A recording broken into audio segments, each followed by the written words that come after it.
Dito sa video na to ay day 15 na sa paglalagay at pagpapandaw ng aking nag-iisang fish trap mga master. Sana makahuli ulit ng marami kagaya nung day 14. Di mo pa napapanood yung day 14 no? E di click mo yung channel ko sa baba, makikita mo yung mga video dyan. Dito nga ay naisipan kong ibalik dyan sa spot na yan. Dyan sa ilalim na patay na talahib. Marami kasi ang nahuli nung nakaraan. Siyempre nagbabaka sakali na marami ulit ang mahuli para may pang-ulam na naman.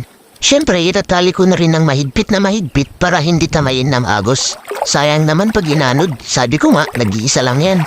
Kailangan ko nga rin palang iayos yung pwesto nito dahil sabi ko nga ulit ay mas maganda kapag nakaayon sa agos yung papasukan ng isda. Tapos kumuha na ako dito ng feeds tapos ilalabay sa paligid at loob ng fish trap para maakit yung mga isda.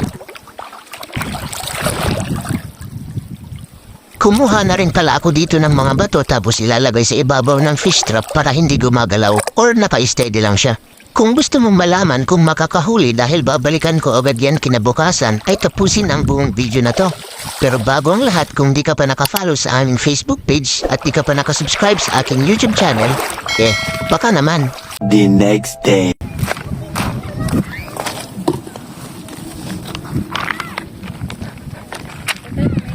Daming nag-ano dun. Malabo ang tubig mga master, marami kasing naliligo sa may unahan. Sobrang babaw kasi ng tubig ngayon dito sa ilog. Sumama nga pala dito yung misis ko. Gusto niya daw makita kung paano magpandaw ng fish trap eh. Tara, sabay-sabay nating alamin kung may nahuli nga ba.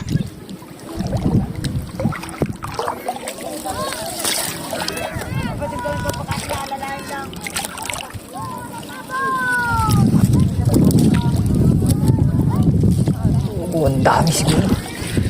Oh, ang dami! Daming janitor!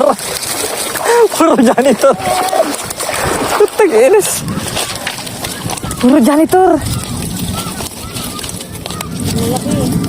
Puro janitor!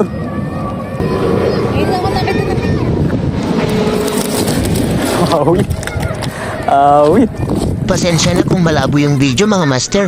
Natalasikan pala ng tubig yung camera ko, hindi ko napansin. Dito nga ay kinukuha ko na yung mga pwedeng ulamin. Halos puro janitor yung nahuli ng fish trap ko eh.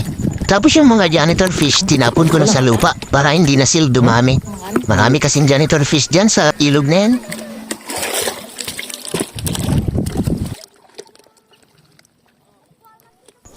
Ayos na din to. Ang importante hindi na zero. May nahuli naman 2 karpa at 3 tilapia. Pang ulam din. Hanggang dito lang muna mga master, maraming salamat sa panonood.